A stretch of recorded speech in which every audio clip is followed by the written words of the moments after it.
Hello and very warm welcome friends. SSC CHSL के examination बस अब अप्रैल के महीने में शुरू ही होने वाली है।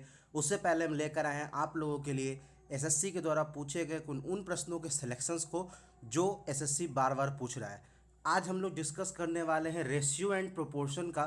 तो चलिए शुरू करते हैं अपने इस सेशन को और देखते हैं कि किस प्रकार के क्वेश्चंस एसएससी लगातार पूछ रहा है। देखो, अपना पहला सवाल तो बहुत ही आसान सवाल है। यह कह रहा है कि के एल तथा एम क्रमशः 15, 20 और 27 के अनुपात में राशि निवेश करते हैं। यदि वर्ष के अंत में वे इतने रुपए का लाभ कमाते हैं तो बताइए के तथा एल के हिस्सों के मध्य अंतर क्या है। तो देखो, बहुत आसान प्रश्न है, तो बहुत आसानी से हम समझाते भी हैं आपको। बेसिकली कह रहा है कि इतना का इन्वेस्टमेंट हुआ है, ठीक है। तो टोटल इन्वेस्टमेंट पहले हम जोड़ लेते हैं कि 15 + 20 + 27। चूँकि एक प्रोपोर्शन में है, जब इसको आप जोड़ेंगे तो आपको पता चला कि टोटल जो इन्वेस्टमेंट है वो 62 का है। चूँकि एक प्रोपोर्शन में, इसलिए हमने इसको अपने आप से क्या मान लिया है, एक्स मान लिया है, क्योंकि ये तो एक रेशियो में दिया गया है, सिंपलेस्ट फॉर्म ऑफ रेशियो है। अभी क्या कह रहा है कि इस 62x का इतने रुपये का प्रॉफिट है। तो आप निकाल लो कि अगर 62x का प्रॉफिट है 10/230, तो एक एक्स का प्रॉफिट कितना है। तो आप जब इससे भाग लगाओगे तो भाग लगाने के बाद ये आएगा 165, ठीक है। मतलब एक एक्स का वैल्यू है 165।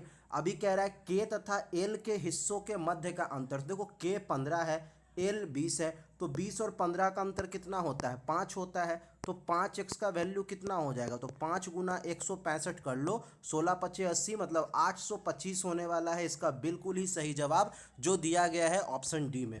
बढ़ते हैं अगले प्रश्न की ओर।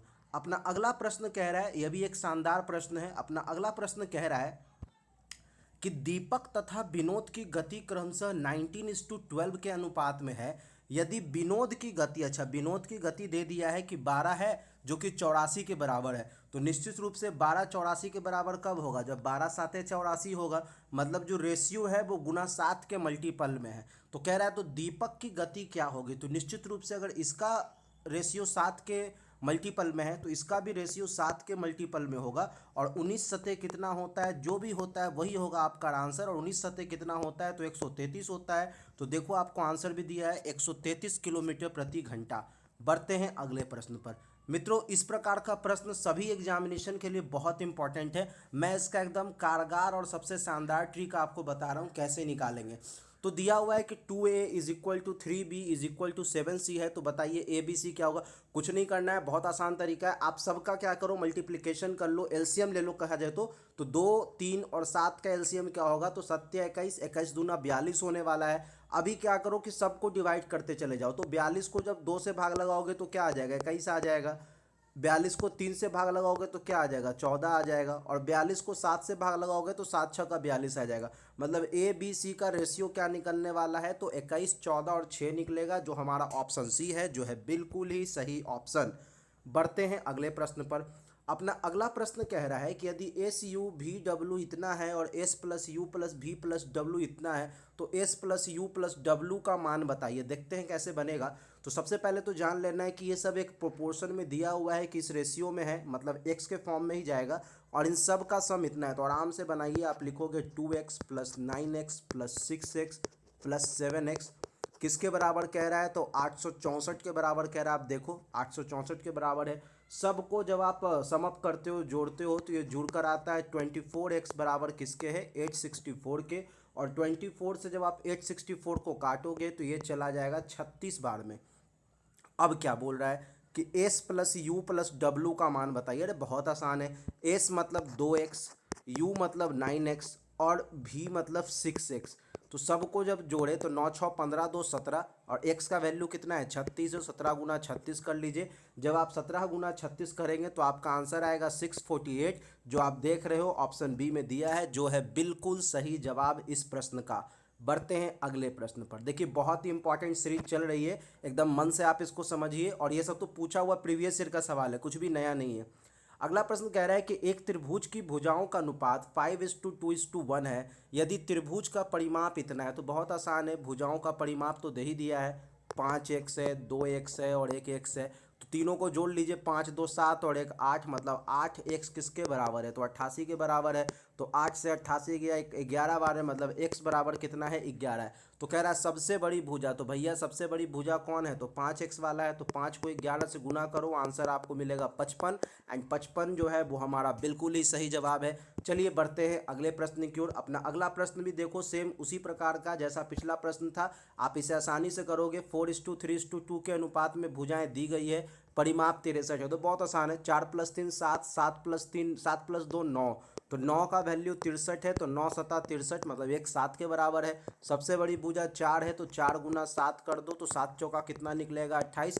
देखो यही सब प्रश्न एसएससी सीएचएसएल में रेशियो एंड प्रोपोर्शन से रिलेटेड पूछे गए हैं, जो मैं अभी आपको करवा रहा हूँ। कितने आसान प्रश्न होते हैं।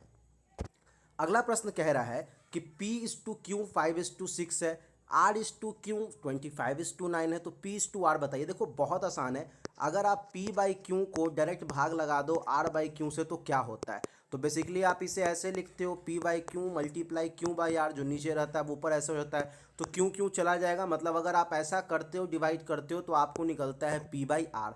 हम यही करने वाले हैं, इस रेशियो को इस रेशियो से भाग लगाएंगे तो निश्चित रूप से हमारा ये रेशियो निकलेगा। तो चलिए शुरू करते हैं आगे बढ़ने की प्रक्रिया, काम करने की प्रक्रिया। देखिए हमने लिख दिया 5:6 को हम भाग लगा रहे हैं 25:9 से। तो भैया अभी रूल मैंने आपने बताया था कि 5:6 और जो नीचे रहता है वो ऊपर आता है, तो 5 से 25 चला जाएगा 5 बार में, ये हो गया 3 दूनी 6 और 3 तिहाई 9, मतलब आंसर है 3:10। लेकिन यहाँ पर आप देखो, यहाँ पे 3:10 दिया है, जी हाँ बिल्कुल दिया है, तो यही है अपना सवाल का जवाब जो बिल्कुल सही है। मित्रों आगे बढ़े उससे पहले मैं आपको बता दें, हमारी टीम आशुतोष शुक्ला ऑफिशियल अब आ चुकी है यूट्यूब के अलावा अनअकैडमी पे भी। अनअकैडमी पे हमारे इन क्लासेस को कंडक्ट करवा रहे हैं नारवाड़िया सर, और नारवाड़िया सर के पास एक बहुत ही अच्छा एक्सपीरियंस है। आप इस कोर्स से जुड़िए और अपने railway group D SSC CHSL के एग्जामिनेशन के प्रिपरेशन को बेहतर बनाइए और एग्ज़ाम क्वालिफाई कीजिए। आपको करना क्या है, करना यह है कि आप अनअकैडमी ऐप को डाउनलोड करें, और अगर आप वहां से कुछ भी परचेज खरीदते हैं, चाहे वो आप टेस्ट सीरीज ले लो या आप कुछ भी कोर्स परचेज करते हो, तो आप हमारे इस कोड को इस्तेमाल करो, जिसके बाद आपको मिलेगा 10% तक का डिस्काउंट, जो करेगा आपको आपकी पढ़ाई में काफ़ी सारी मदद। मैं बता दूं कि अभी 4 क्लासेस चल रही है हमारी। सबसे पहले जनरल साइंस की क्लास होती है जो 5 बजे होता है, जिसमें हम लोग मॉक टेस्ट ले रहे हैं अभी। दूसरी जो अपनी क्लासेस हो रही है वो हो रही है दूसरी क्लास मैथमेटिक्स की, जिसकी टाइमिंग होती है 7 बजे शाम की, आप उसको भी ज्वाइन कर सकते हो। तीसरी क्लासेस रीजनिंग की चल रही है, जिसकी टाइमिंग होती है 9 बजे शाम की। और चौथी क्लास जो होती है वो चलती है स्टैटिक जीके की, वो भी एक मॉक टेस्ट है, मतलब पूछे हुए सवालों को ही हम लोग लेते हैं, जो चलती है 10 बजे रात में। ठीक है, तो आप इन सभी क्लासेस से जुड़िए। आपको मैं बता दूं कि अनिल नरवारिया सर के पास 9 साल का अनुभव है, इनके अनुभव का फ़ायदा उठाएं और अपने सेलेक्शन को, अपने जॉब को सुनिश्चित करें। और इतना ही नहीं, यदि आपको लगता है कि अनअकैडमी के किसी भी टेस्ट को खरीदना है या किसी और कोर्स को खरीदना है, तो आप हमारे इस कोड को डालें और पाएँ 10% तक का डिस्काउंट, जो है बिल्कुल आपके लिए। बढ़ते हैं आगे। अगला प्रश्न क्या कह रहा है, अगला प्रश्न कह रहा है कि यदि x/y 7:5 है और y/z 7:11 है, तो बताइए x/y/z का अनुपात क्या होने वाला है। देखो बहुत ही आसान है, ऐसे प्रश्न को तो बहुत अच्छे तरीके से मैं बता देता हूँ कैसे आप करोगे। x/y/z दिया हुआ है, आप कोशिश ये करो कि ये जो सेकेंड है और यहाँ जो फर्स्ट है, इन दोनों को इक्विवेलेंट करो, क्योंकि ये दोनों में वही ऐसा टर्म है जो कॉमन है। तो मैंने क्या पाया, यहाँ पर 7 और यहाँ पे 5 है, मतलब दोनों बराबर नहीं है। तो मैं क्या करने वाला हूँ, अभी इन दोनों को बराबर करूँगा। कैसे करूँ, तो इन दोनों को मैं 7 से गुना कर दूंगा और इन दोनों को मैं 5 से गुना कर दूंगा। चलिए करके देखते हैं। जब 7 से गुना किया तो x/y कितना हो जाएगा, 49:35 हो जाएगा। और इधर जब 5 से गुना किया तो y/z कितना हो जाएगा, तो 35:55 हो जाएगा, है ना। तो अब x/y/z आसानी से निकलेगा, क्योंकि दोनों तरफ y की वैल्यू 35 है, तो x/y/z कितना हो गया, x 49, y दोनों तरफ 35 और z दोनों तरफ 55, मतलब आंसर है 49:35:55, जो है ऑप्शन 3, जो है बिल्कुल ही सही जवाब, सटीक जवाब। बढ़ते हैं अगले प्रश्न पर।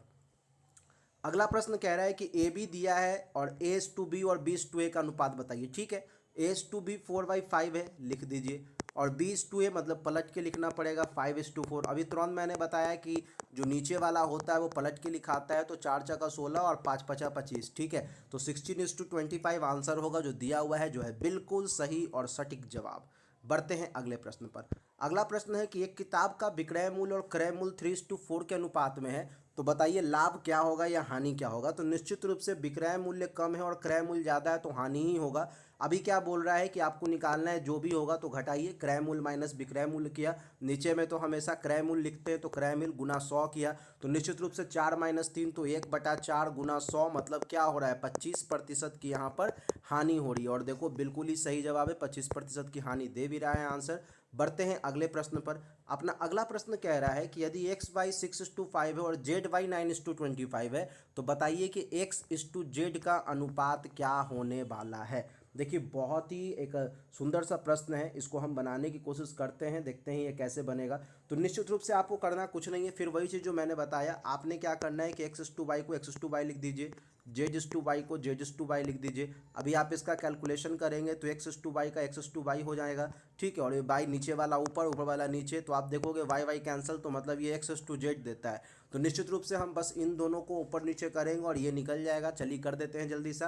तो 6:5/9:25 कैलकुलेशन किया तो 6:5 मल्टीप्लाई 25/9 पलट के लिखते हैं, तो 3 दूना 6, 3 तिहाई 9, 5 25, तो आप देखोगे कितना हो जाएगा 10:3 हो जाएगा।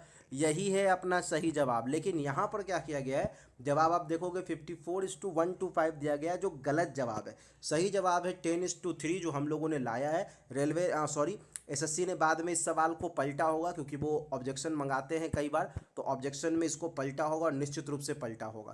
चलिए देखते हैं अगले प्रश्न को।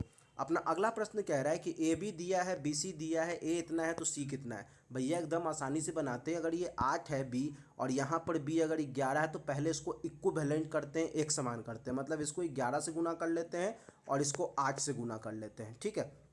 करते हैं, 11 से गुना किया तो ये 55 और ये हो गया 88, और इसको 8 से गुना किया तो इधर हो गया 88 और 13 8 होता है 104, लिख दिया जो भी है। अभी कह रहा है कि a बराबर 110 है, तो भैया 105 का अगर 110 है मतलब इन सब को किससे गुना कर दिया गया है, 2 से गुना कर दिया गया है, यही तो मतलब है। तो c का मान बताइए क्या होगा, c कितना होगा, यहीं से गुना करके निकाल लो, 208 होगा, तो 208 अपना जवाब तो दिया ही है, बिल्कुल सही है। चलिए बढ़ते हैं अगले प्रश्न की ओर। अपना अगला प्रश्न क्या कह रहा है, अपना अगला प्रश्न कह रहा है कि एक कुर्सी तथा एक मेज के अंकित मूल्य 2:3 के अनुपात में है। दुकानदार कुर्सी पर 20% की छूट देता है, मतलब 2 के सामान पे 20% की छूट है, मतलब छूट कितने का है 0.4 का है। अभी बोल रहा है दोनों साथ खरीदेंगे तो 26% की छूट मिल जाएगी, तो दोनों साथ खरीदेंगे मतलब 5 और 26% का छूट निकाल लो इससे, तो कितना हो जाएगा, काटो इसको, तो 20 बार में और 20 से जाएगा तो 1.3, ठीक है। तो 1.3 का अभी अभी इतना टोटल ये छूट मिल रहा है, ठीक है। तो अंतर कितने का है दोनों का, तो आप देखोगे 0.9 का अंतर है। अच्छा ये मेज का कीमत कितना था, 3 था, और परसेंटेज निकालना है लाभ, तो गुना 100 किया। तो अभी आप देखोगे कि जब 3 से 9 कटा तो 3 बार में जाएगा, 0.3 को जब 100 से गुना करेंगे तो ये 30% आएगा, मतलब इस पूरे के पूरे सौदे का आंसर क्या होने वाला है, 30% होने वाला है, जो बिल्कुल सही जवाब।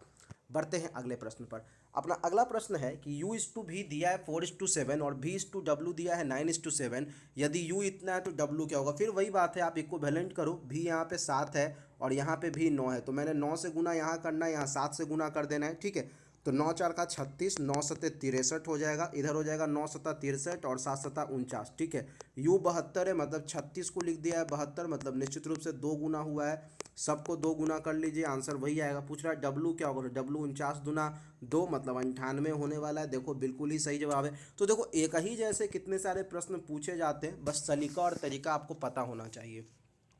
मित्रों हमारी टीम आपके लिए लाई है RRB NTPC, RRB group D और एसएससी सीएचएसएल के लिए जीएस, साइंस और मैथमेटिक्स के करेंट अफेयर जो भी हो, इन सब के एक ऐसे सीरीज को लेकर आई है जिसमें हम लोगों ने सारे प्रीवियस ईयर के प्रश्नों को रखा है। बस अब बात इतनी है कि आप इसका लाभ उठाएं। आपको इसका लिंक मिलेगा हमारे यूट्यूब के डिस्क्रिप्शन में, आप जाएं इस ब्रह्मास्त्र को, वहां से जाके इसके पीडीएफ को प्राप्त करें। अभी के लिए बस इतना ही, आप जल्द सफल हों ऐसी शुभकामनाओं के साथ। अभी बस इतना ही, धन्यवाद, थैंक यू।